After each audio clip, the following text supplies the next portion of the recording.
20대 대선 공식선거 운동 이틀째입니다. 대선 후보들은 어제에 이어서 오늘도 전국을 누비면서 총력 유세전을 펼치고 있습니다. 김성환 평론가와 얘기를 나눠보겠습니다. 어서 오십시오. 네, 안녕하세요. 자, 민주당 이재명 후보부터 얘기를 하자면 어제 부산에서 서울로 오면서 이제 유세를 했고 서울에서는 오늘 주요 지점을 이제 공략을 합니다. 서울이 뭐 누가 뭐래도 핵심 승부처가 되는 거고 민주당 입장에서 서울이 결코 앞서지 못하고 있는 그런 상황인 거죠. 네, 맞습니다.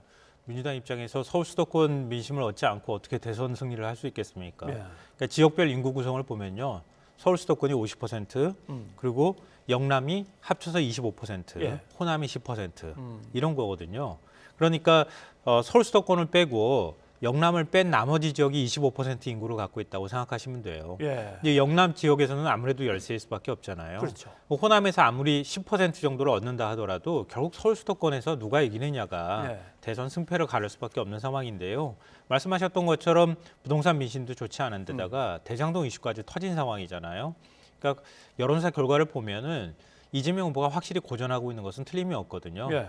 그러니까 어제 이제 KTX 이 경부선 상행선을 타고 올라왔다고 하면은 예. 오늘은 수도권 민심을 계속 훑는 이런 작업들을 할 수밖에 없다 이렇게 봐야 될 것 같습니다. 네. 주요 거점들을 갖다 이제 확보하면서 유세를 펼치는데 강남역에서의 한번 상황을 잠깐 좀 보죠. 청년들에게 기회를 주자. 그래서 용산 물론 공원 넓게 만들면 좋긴 하겠지만 상황이 너무 어려우니 거기 한 10만 세대쯤 지어서 청년들에게 우선 공급하자. 자산시장에 청년들이 참여할 기회를 늘리는 것입니다. 말씀드린 것처럼 주식시장이 이렇게 불공정하게 흘러가지 않게 하면 기회가 생깁니다. 예. 나온 얘기들 보면은 주식 뭐 이런 것들, 그다음에 주택 문제 뭐 이런 것들인데 결국 2030 젊은 세대의 표심이 중요하다라고 생각을 하는 건데 2030은 어떻게 보면 나는 무조건 이 당 찍어, 나는 무조건 저 당 찍어에 묶이지 않은 약간 유동성도 더 있기 때문에 그렇다고 봐야겠죠. 부동표가 한 30%는 아직도 된다 이렇게 얘기를 하고 30까지, 있으니까요. 예. 이대남은 뭐 윤석열 후보가 조금 더 앞서 있다 하더라도 결국 이대남이라고 하는 것도 구분법이 예. 너무 이렇게 하나로 묶어서 그런 거지 연령대별로 그것도 다 표심이 다르거든요. 특히 남성 표심과는 반대로 여성 표심은 또 어떻게 움직일지 예. 아직 알 수 없는 상황이니까 이재명 후보 입장에서는 2030 세대의 마음을 잡기 위해서 공을 들일 수밖에 없는 상황이다 이렇게 봐야 될 것 같은데요. 예. 오늘 민주당 펀드회의가 약간 좀 고무가 됐다 그래요. 왜냐하면 이재명 펀드를 모금을 할 때 예. 대체불가 토큰 형태로 모았잖아요. 이게 뭐냐면은 펀드 모집에 참여를 할 경우에는 예. 대체불가 토큰 인증서를 주는 겁니다. 그러니까 그 인증서를 가지고 요즘 2030 세대들이 많이 이용하고 있는 온라인 커뮤니티에서 예. 뭐 인증 열풍이 일고 있다 이렇게 얘기를 하는데요. 왜냐하면 1시간 한 50분 정도 되는 시간 동안에 목표액 340억 원이 다 채워졌는데 그중에 한 절반 정도가 2030 세대가 참여했던 거라 그래요. 예. 한 10,000여 명 정도가 펀드 모금에 참여를 했다고 하는 거죠. 그 세대가 적극적으로 움직여주면 그동안에 좀 이재명 후보한테 호의적이지 않았던 숨은 표심이 좀 움직이지 않을까 이렇게 기대를 하는 것 같고요. 뭐 이거는 뭐 윤석열 후보도 마찬가지겠지만 이재명 후보도 앞으로도 더 공을 들이는 일들을 더 많이 할 것이다 이렇게 생각합니다. 자, 국민의힘 윤석열 후보 쪽으로 가보면 호남에서 시작해서 충청, 강원으로 이어지는 이제 유세전을 펼쳤습니다. 호남에서는 지역주의를 깨고 나와야 됩니다라고 강조를 했는데 한번 들어보시죠. 예. 더 이상은 이 지역주의에 기대는 정치, 또 정치인들이 만들어 놓은 이 편한 지역구도 이제는 우리가 미래를 위해서 깨야 될 때가 왔습니다.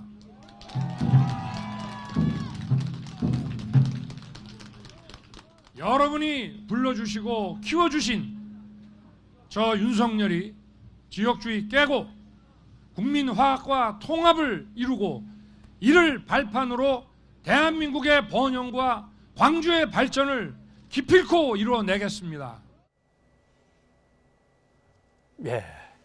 자, 민주당의 텃밭인 광주에서 호남 표심을 갖다 이제 구애를 합니다. 그런데 20%까지 한번 가보겠습니다라고 했던 건데 국민의힘 쪽에서는 20%는 아직은 좀 어려운 것 같습니다. 예. 근데 민주당하고 국민의힘이 서로 양쪽 호남이나 영남에 가가지고 하는 전형적인 어떤 공식 같은 선거운동 방식이에요. 아하. 한 당에다가 계속 몰아줬더니 지역이 뭐 발전한 게 있습니까? 이런 얘기를 지금 하고 있는 거거든요. 그렇죠. 예. 그러니까 국민의힘 입장에서는 호남의 민심을 얻는 게 호남에서만 그치지 않는다는 걸 너무 잘 알고 있는 거예요.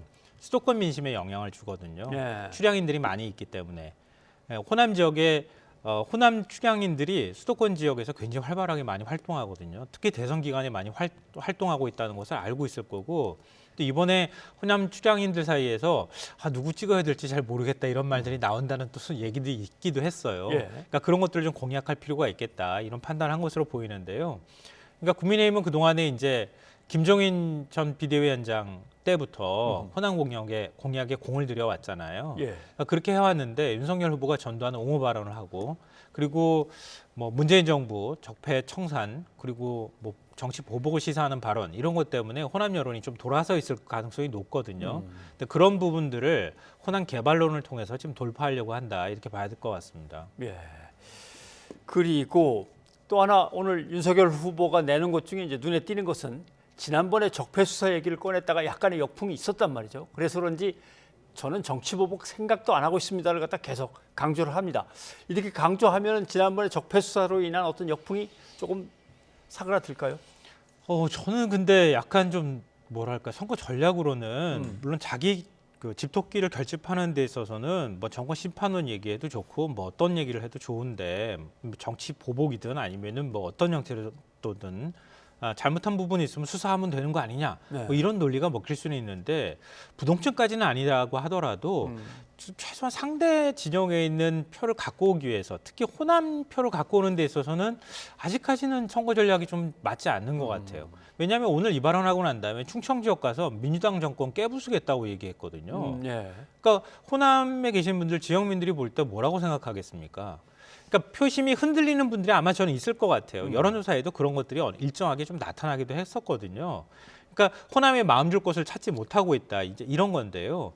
또 호남의 민도를 그렇게 보면 또 안 돼요. 예. 왜냐하면 호남은 굉장히 전략적 투표 성향이 강하잖아요. 그렇죠. 그러니까 한 당에다 계속 몰아준 것 같지만 그렇지도 않거든요. 2016년 국민의당에다가 표 주는 거 보십시오. 의석 그냥 확 몰아주잖아요.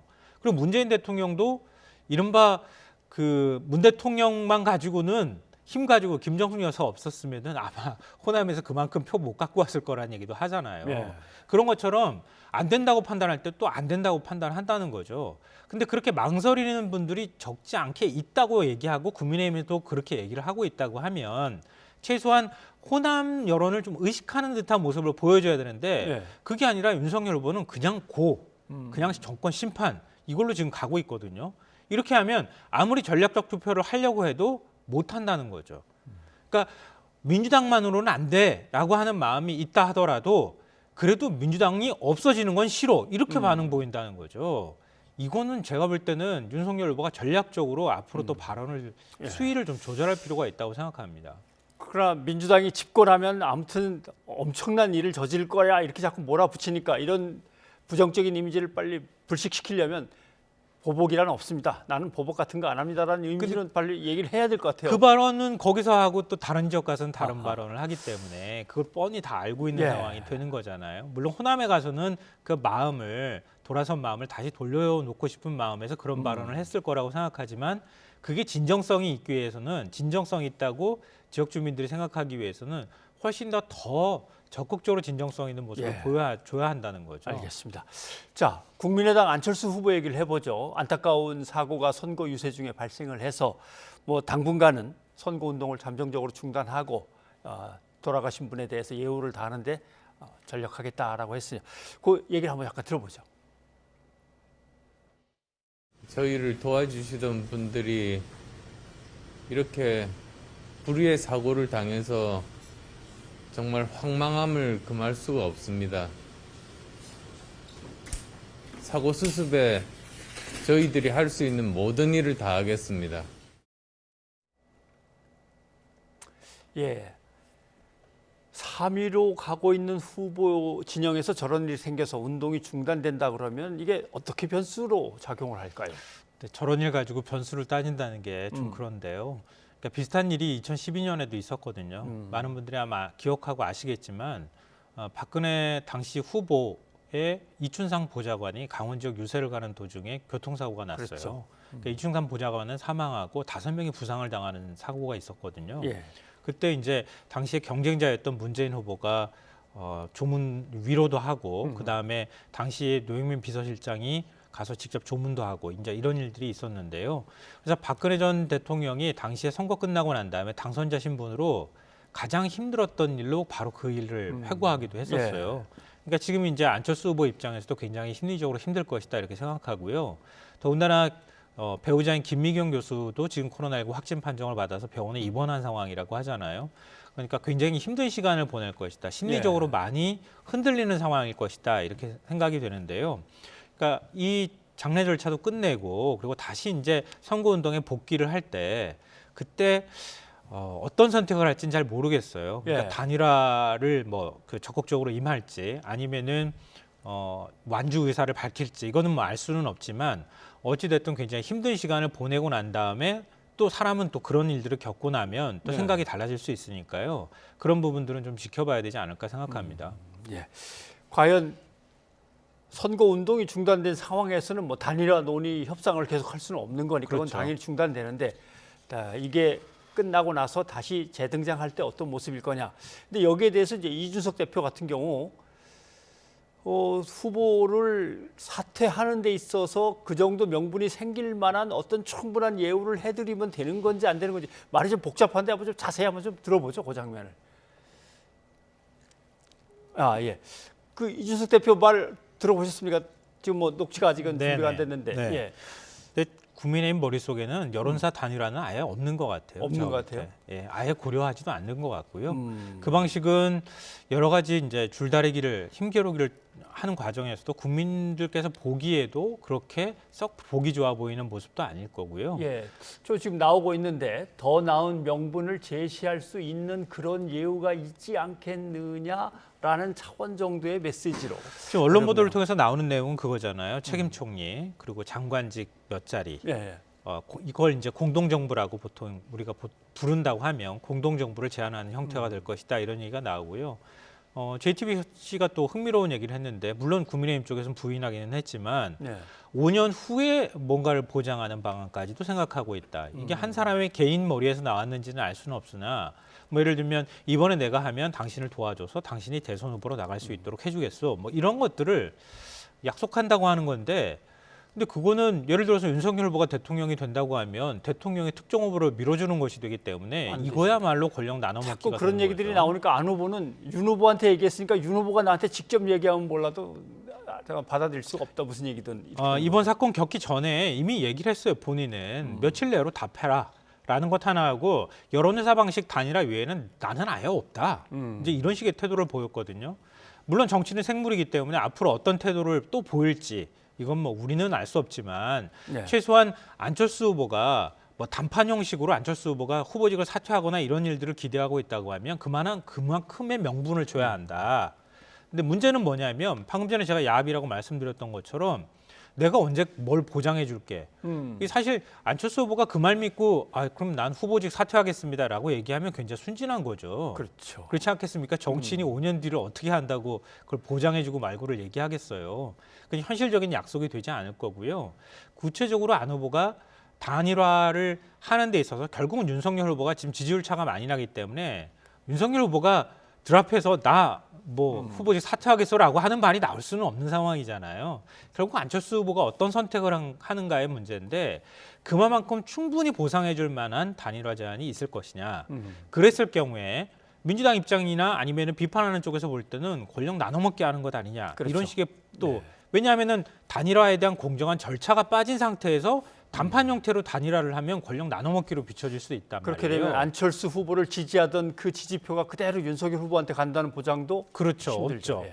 그러니까 안철수 후보 지지율이 한 10몇 퍼센트 이렇게 유지되고 한 15%까지 간다고 하면 그런 얘기가 그냥 지지율이 이렇게 같이 움직여가면서 쏠리는 현상이 나타나겠지만 그렇지 않은 상황이기 때문에 고스란히 그 지지율이 옮겨온다고 하는 보장도 사실은 없단 말이에요. 그러니까 결국은 안철수 후보 지지율이 얼마나 유지되느냐. 그리고 윤석열 후보가 지금 이재명 후보하고 초박빙 상황으로 계속 가느냐 안 가느냐. 초박빙으로 가게 되면 끝까지 단일화를 붙들고 갈 가능성이 있잖아요. 그러니까 그런 변수들이 앞으로 한 일주일여 남짓, 한 2주일 이내에 상황이 어떻게 전개되느냐에 따라서 발생할 가능성이 있다 이렇게 보입니다. 자, 안철수 후보도 어떻게 보면 양강 후보의 사이에 껴 있지만 또 한 사람이 있습니다. 유승민 의원 같은 경우가 이제 그런 얘기입니다. 민주당에서는 계속 유승민 의원한테 뭔가 친근한 메시지를 던지면서 뭐 자기 편으로 끌어오려고 하는 것까지는 아닌 듯도 한데 아무튼 계속 좋은 사람, 훌륭한 사람이라고 계속 강조를 했는데 윤석열 후보가 드디어 유승민 전 의원을 만납니다. 이건 어떻게 해석해야 될까요? 보는 관점에 따라서 다를 것 같은데요. 윤석열 후보 입장에서 본다면은 원팀의 마지막 퍼즐인 거죠. 마지막 퍼즐. 그렇죠. 그러니까 당내 경선에서 결국은 당내 후보가 되지 못한 상태에서 유승민 후보가 난 백의종군하겠다 이렇게 얘기했거든요. 그리고 지금까지 적극적으로 돕거나 모습을 드러내지 않았어요. 근데 유승민 후보가 모습을 드러내서 윤석열 후보를 만나겠다고 하는 것은 이제는 뭐 정권 교체를 위해서든 뭐든 윤석열 후보를 도와야 하겠다라고 하는 마음이나 결심이 섰다. 예, 이렇게 이제 판단이 가능하다 이렇게 생각하는데요. 근데 유승민 후보가 과연 유승민 전 의원이 그만큼 적극적으로 도와줄 거냐? 이건 또 좀 다른 문제예요. 왜냐하면 보수 쪽에서 바라볼 때는 별로 시너지가 없어요. 지난번에 당내 경선 과정에서도 봤듯이 사실 무속 논란은 유승민 후보가 더 많이 제기했거든요. 그때 뭐 학문 침이든 뭐든 뭐 얘기 다 나왔던 거 아니겠습니까?